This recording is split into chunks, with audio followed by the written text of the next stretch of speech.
The truth about the twin flame. In this video, I will be explaining the information that has come to me through meditation, explaining the twin flame process, as well as what many of you have heard me reference to as the shadow flame.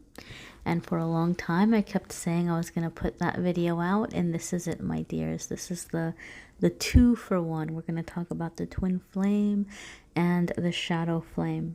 Now, I want to stress that this is information that's come to me through meditation.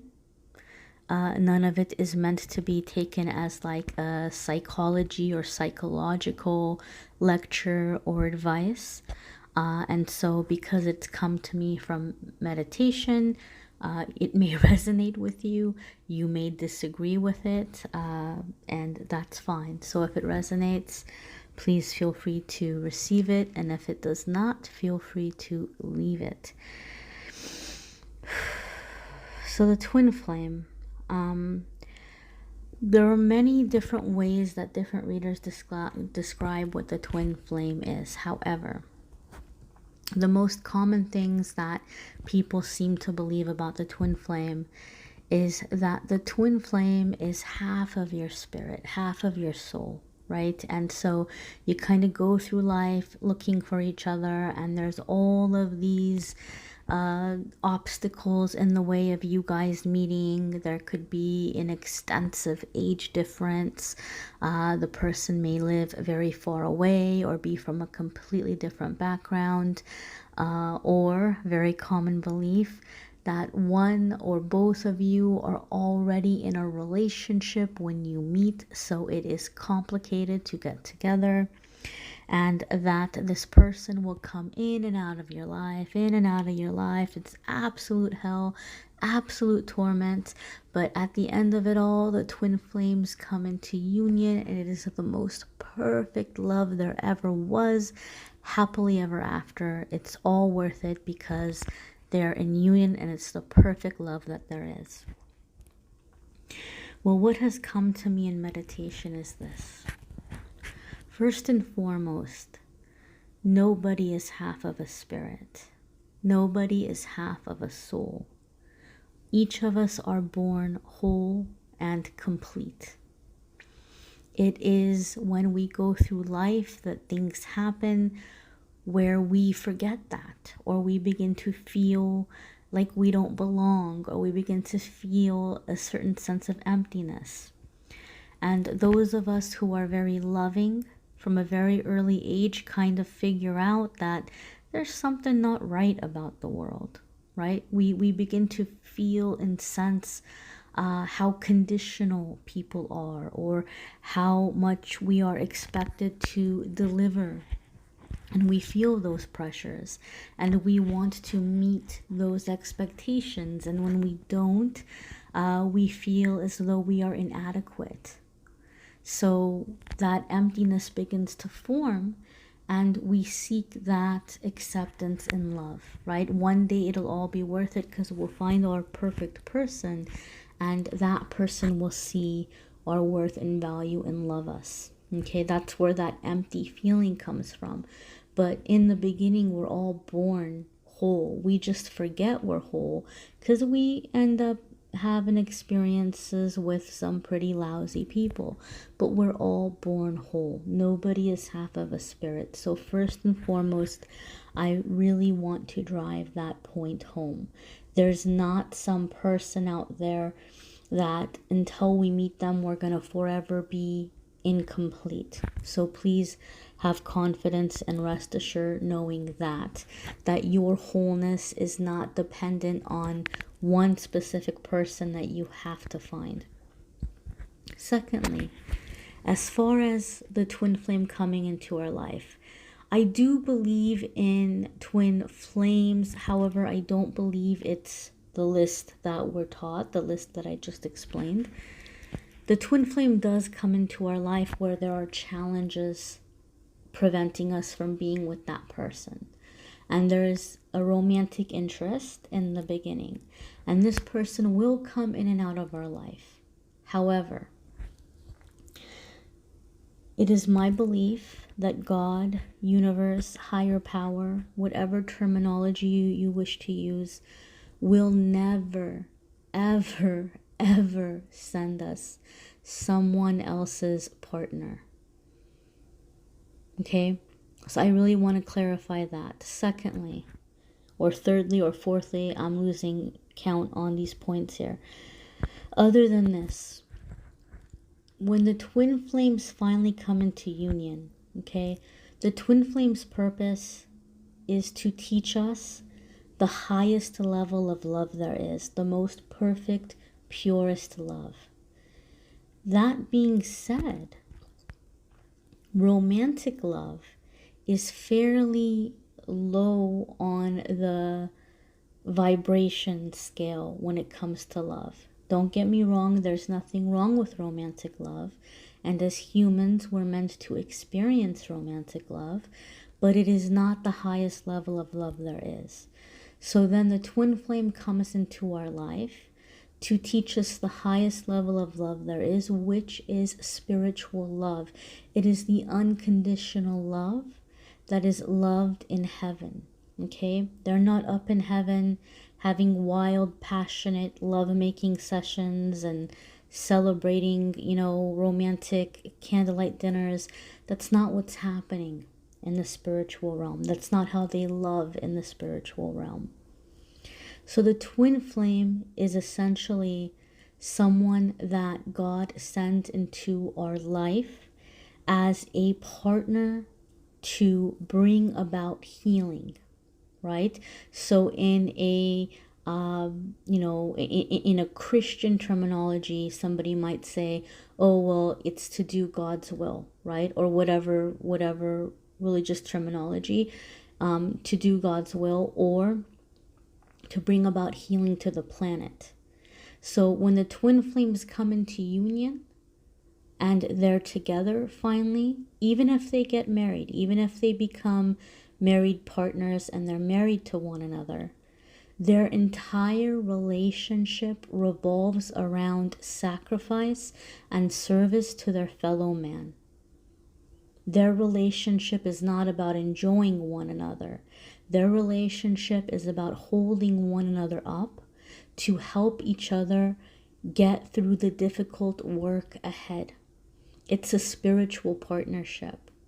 And the entire focus of the relationship is to do some level of help, healing, sacrifice for their fellow human beings. Now, we don't all want to live that kind of life, right? And there's nothing wrong with that. Not everyone wants to go out living a life of sacrifice to help people or to bring about healing, and that's okay. There's nothing wrong with that. There's nothing wrong with wanting to have a simple, quiet life, settling down, having a home, having a loving romantic relationship with a life partner, with a spouse, that you guys are always going to have that fire. You're always going to have that spark. There's nothing wrong with desiring this. However, that's not what the twin flame is. So the twin flame is presented in this chaotic, even abusive way sometimes, because a lot of people think, oh, well, this person's my twin flame because the relationship is absolute hell and they keep going back and forth between me and their spouse, or they keep going back and forth between me and this karmic, and they ghost me and I don't hear from them and then they show up again. My darling, that sounds like a narcissist. I'm no therapist, I'm no psychologist, I can't diagnose, but that doesn't sound to me like someone that, if you believe in the spirit realm, God, universe, higher power, that doesn't sound to me like someone that would be sent to you to improve your life or to better your life. So why do we have these beliefs about the twin flame? Why is it presented to us in this way? That it's absolute hell, that this person comes in and out and there's all these obstacles and they might already be married. Why are we taught this? Well, it's simple. Initially, this began to be taught because it helped readers sell readings, because it put people in a position, in a situation where they felt hopeless, where they felt very alone, where they needed comfort and they needed guidance and they needed help, and they just simply want to know how much longer until this person wakes up and I don't have to suffer anymore. How much longer till we can be together? So that person's going to go back for readings, for healing. Sometimes even spells. People start shelling out all kinds of money to pay for spells to hurry up the process, to hurry up and make it happen more quickly. Now, there are those readers that intentionally deceive people. And then there are other readers who genuinely are reading out of a way of wanting to help people, wanting to bring guidance and wanting to help people find love. And a lot of those readers, not knowing of the deception, simply teach the teaching that was taught to them. Okay, so I really want to clarify something. If you hear this reading or this video and it resonates with you and you feel very angry for what another reader told you, don't go getting angry at them, because they might not know.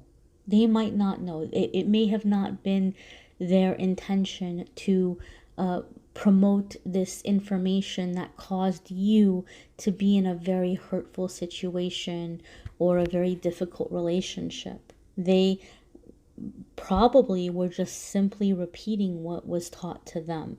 So don't go hating on anybody, okay? I just want to make that clear.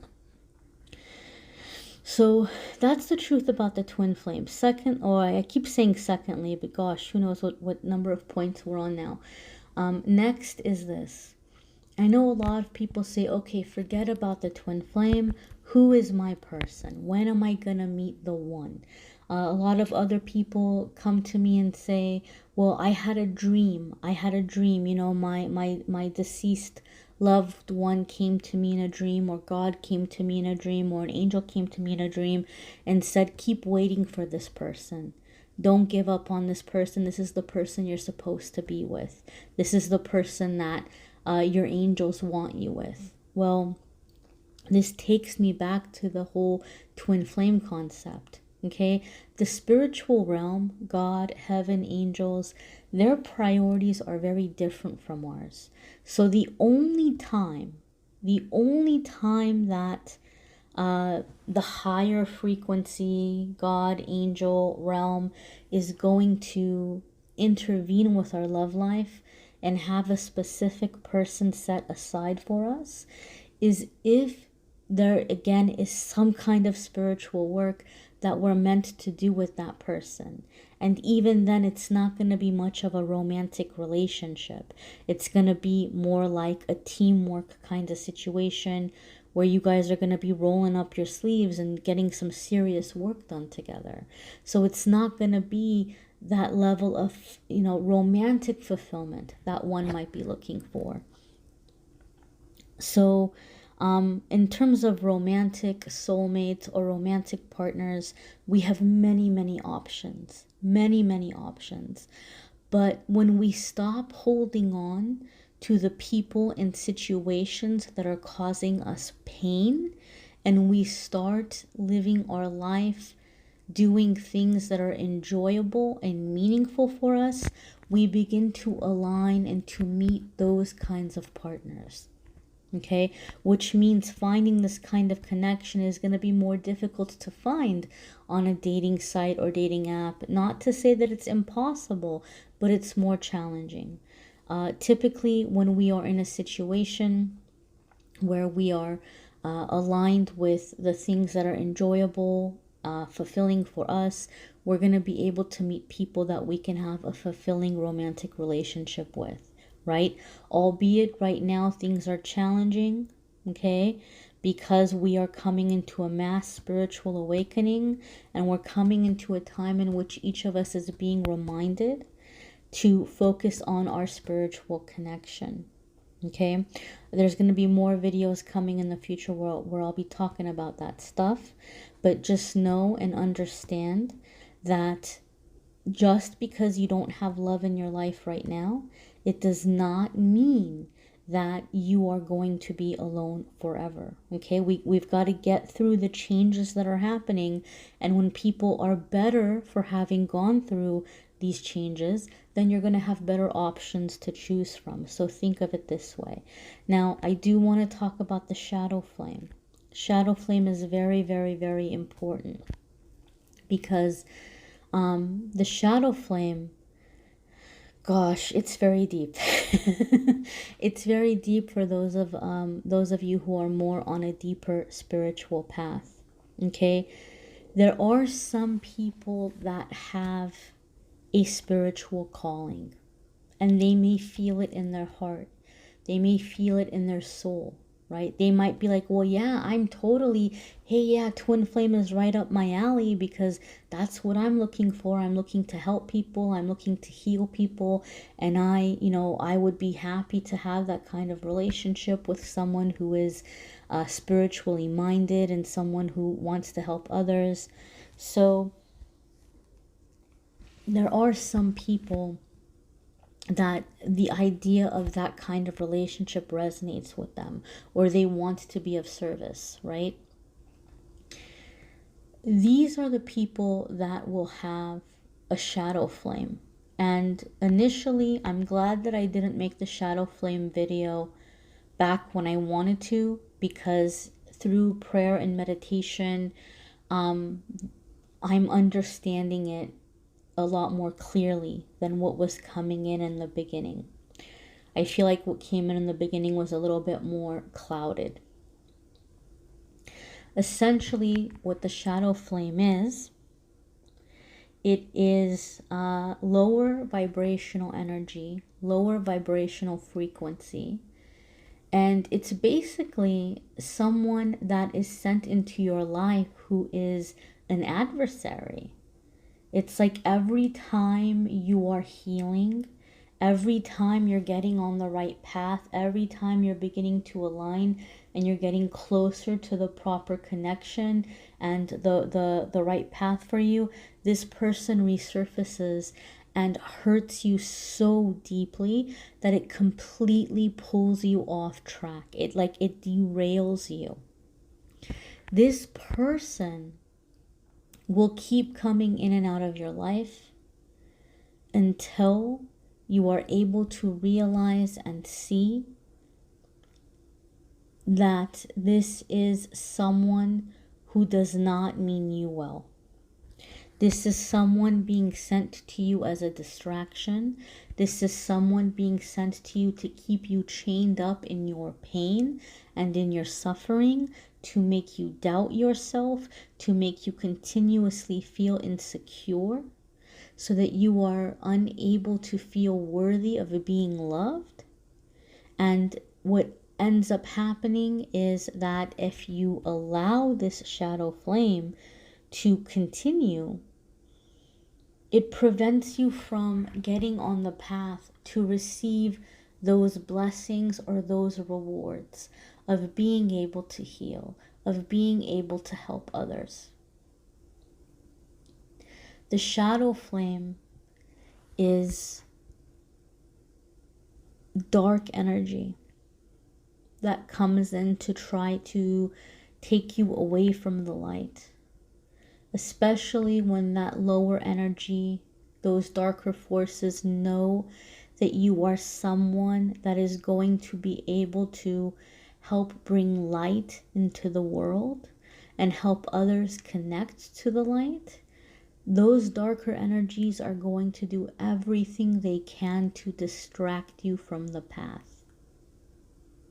And so I used to jokingly refer to the shadow flame as like the Joker to your Batman, right? It's really a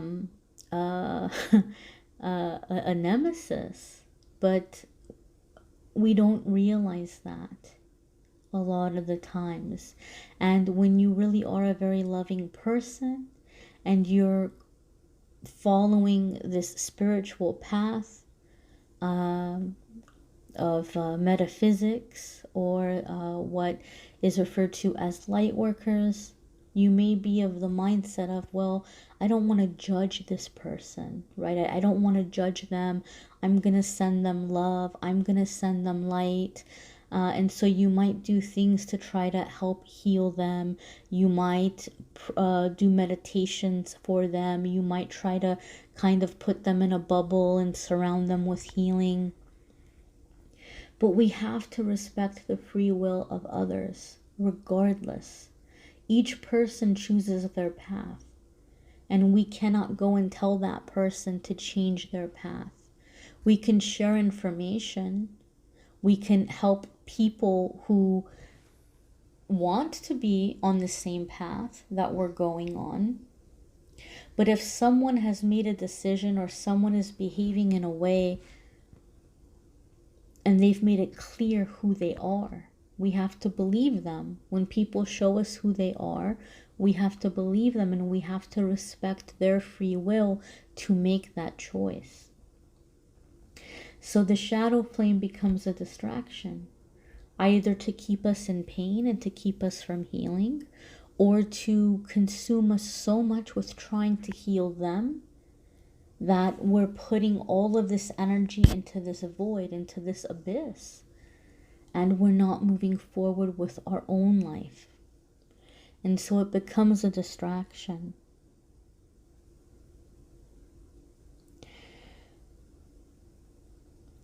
The most important thing to keep in mind about love